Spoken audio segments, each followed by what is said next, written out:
ত্রিলোকেশ্বরের মন্দির। লোকে বলে স্বয়ং বিশ্বকর্মা তার ভিতপত্তন করেছিলেন কোন মান্ধাতার আমলে। স্বয়ং হনুমান এনেছিলেন তার পাথর বহন করে। ইতিহাসের পণ্ডিত বলেন এ মন্দির কিরাত জাতের গড়া, এ দেবতা কিরাতের। একদা যখন ক্ষত্রিয় রাজা জয় করলেন দেশ, দেউলের আঙিনা পূজারীদের রক্তে গেল ভেসে। দেবতা রক্ষা পেলেন নতুন নামে, নতুন পূজাবিধির আড়ালে। হাজার বৎসরের প্রাচীন ভক্তিধারার স্রোত গেল ফিরে। কিরাত আজ অস্পৃশ্য। এই মন্দিরে তার প্রবেশ পথ লুপ্ত।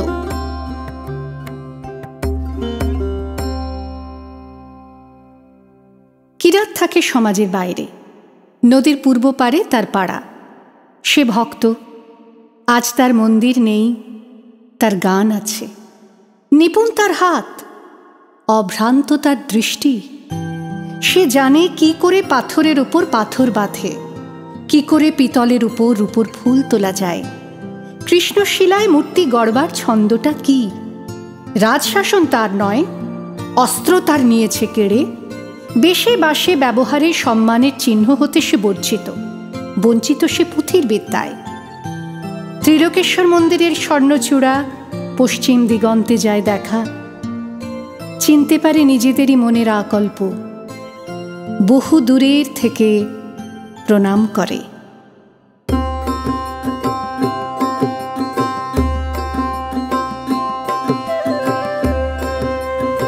কার্তিক পূর্ণিমা, পূজার উৎসব।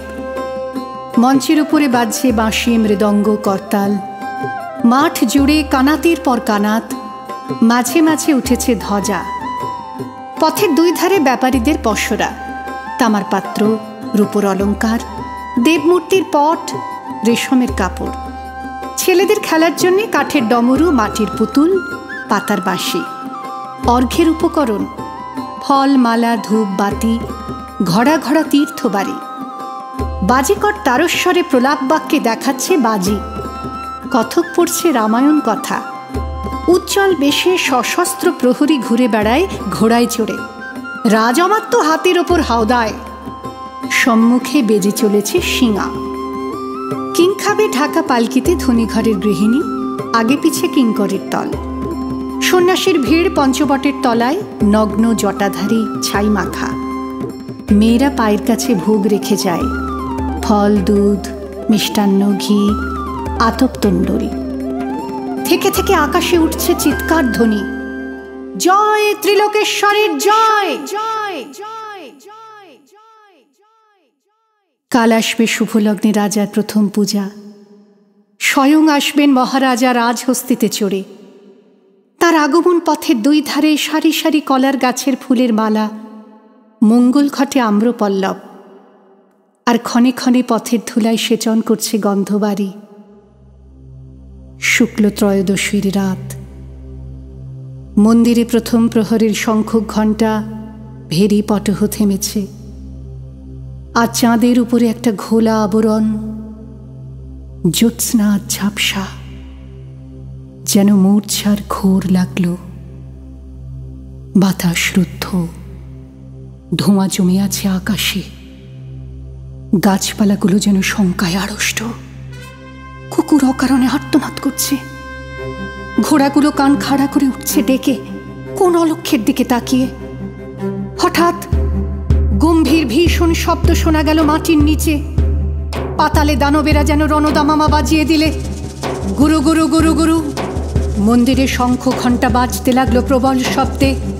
হাতি বাঁধা ছিল, তারা বন্ধন ছেড়ে গর্জন করতে করতে ছুটল চারদিকে, যেন ঘূর্ণিঝড়ের মেঘ। তুফান উঠল মাটিতে, ছুটল উট, মহিষ, গরু, ছাগল, ভেড়া, ঊর্ধ্বশ্বাসে পালে পালে। হাজার হাজার দিশাহারা লোক আত্মস্বরে ছুটে বেড়ায়। চোখে তাদের ধাঁধা লাগে, আত্মপরের ভেদ হারিয়ে কে কাকে দেয় দোলে। মাটি ফেটে ফেটে ওঠে ধোঁয়া, ওঠে গরম জল। ভীম সরোবরের দিঘি বালির নিচে গেল শুষে। মন্দিরের চূড়ায় বাঁধা বড় ঘণ্টা দুলতে দুলতে বাজতে লাগলো, ঢং ঢং। আচমকা ধ্বনি থামলো একটা ভেঙে পড়ার শব্দে। পৃথিবী যখন স্তব্ধ হল, পূর্ণপ্রায় চাঁদ তখন হেলেছে পশ্চিমের দিকে। আকাশে উঠছে জ্বলে ওঠা কানাতগুলোর ধোঁয়ার কুণ্ডলী, জ্যোৎস্নাকে যেন অজগর সাপে জড়িয়েছে। পরদিন আত্মীয়দের বিলাপে দিকবিদিক যখন শোকার্ত, তখন রাজসৈনিক দল মন্দির ঘিরে দাঁড়াল, পাছে অসুচিতার কারণ ঘটে। রাজমন্ত্রী এলো, দৈবজ্ঞ এলো, স্মার্ত পণ্ডিত এলো। দেখলে বাহিরের প্রাচীর ধূলিসাৎ, দেবতার বেদির উপরের ছাদ পড়েছে ভেঙে। পণ্ডিত বললে, সংস্কার করা চাই আগামী পূর্ণিমার পূর্বেই, নইলে দেবতা পরিহার করবেন তাঁর মূর্তিকে। রাজা বললেন, সংস্কার করো। মন্ত্রী বললেন, ওই কিরাতরা ছাড়া কে করবে পাথরের কাজ? ওদের দৃষ্টি কলুষ থেকে দেবতাকে রক্ষা করব কি উপায়ে? কি হবে মন্দির সংস্কারে যদি মলিন হয় দেবতার অঙ্গমহিমা? কিরাত দলপতি মাধবকে রাজা আনলেন ডেকে। বৃদ্ধ মাধব, শুক্ল কেশের ওপর নির্মল সাদা চাদর জড়ানো, পরিধানে পিত ধরা, তাম্রবর্ণ দেহ কোটি পর্যন্ত অনাবৃত, দুই চক্ষু সকরুণ নম্রতায় পূর্ণ। সাবধানে রাজার পায়ের কাছে রাখলে এক মুঠো কুন্দ ফুল, প্রণাম করলে স্পর্শ বাঁচিয়ে। রাজা বললেন, তোমরা না হলে দেবালয় সংস্কার হয় না। আমাদের পরে দেবতার ওই কৃপা। এই বলে দেবতার উদ্দেশ্যে মাধব প্রণাম জানালে। নৃপতি নৃসিংহ রায় বললেন, চোখ বেঁধে কাজ করা চাই, দেবমূর্তির উপর দৃষ্টি না পড়ে, পারবে? মাধব বললে, অন্তরের দৃষ্টি দিয়ে কাজ করিয়ে নেবেন অন্তর্যামী। যতক্ষণ কাজ চলবে চোখ খুলব না। বাহিরে কাজ করে কিরাতের দল, মন্দিরের ভেতরে কাজ করে মাধব। তার দুই চক্ষু পাকে পাকে কালো কাপড়ে বাঁধা।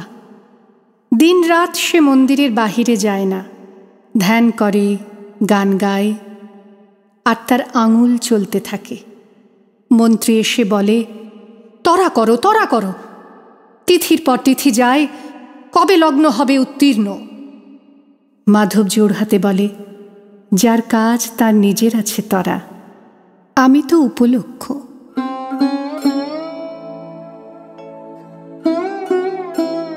অমাবস্যা পার হয়ে শুক্লপক্ষ এলো আবার। অন্ধ মাধব আঙুলের স্পর্শ দিয়ে পাথরের সঙ্গে কথা কয়। পাথর তার সাড়া দিতে থাকে। কাছে দাঁড়িয়ে থাকে প্রহরী, পাছে মাধব চোখের বাঁধন খোলে। পণ্ডিত এসে বললে, একাদশী রাত্রে প্রথম পূজার শুভক্ষণ, কাজ কি শেষ হবে তার পূর্বে? মাধব প্রণাম করে বললে, আমি কে যে উত্তর দেব? কৃপা যখন হবে সংবাদ পাঠাবো যথাসময়ে। তার আগে এলে ব্যাঘাত হবে, বিলম্ব ঘটবে। ষষ্ঠী গেল, সপ্তমী পেরোল। মন্দিরের দ্বার দিয়ে চাঁদের আলো এসে পড়ে মাধবের শুক্ল কেশে। সূর্য অস্ত গেল। পাণ্ডুর আকাশে একাদশীর চাঁদ। মাধব দীর্ঘ নিঃশ্বাস ফেলে বললে, যাও প্রহরী, সংবাদ দিয়ে এসো গে। মাধবের কাজ শেষ হলো আজ, লগ্ন যেন বয়ে না যায়। প্রহরী গেল। মাধব খুলে ফেললে চোখের বন্ধন। মুক্ত দ্বার দিয়ে পড়েছে একাদশী চাঁদের পূর্ণ আলো দেবমূর্তির উপরে। মাধব হাঁটু গেড়ে বসল দুই হাত জোর করে। এক দৃষ্টে চেয়ে রইল দেবতার মুখে, দুই চোখে বইল জলের ধারা। আজ 1000 বছরের ক্ষুধিত দেখা দেবতার সঙ্গে ভক্তের। রাজা প্রবেশ করলেন মন্দিরে। তখন মাধবের মাথা নত বেদি বলে। রাজার তলোয়ারে মুহূর্তে ছিন্ন হল সেই মাথা। দেবতার পায়ে এই প্রথম পূজা, এই শেষ প্রণাম।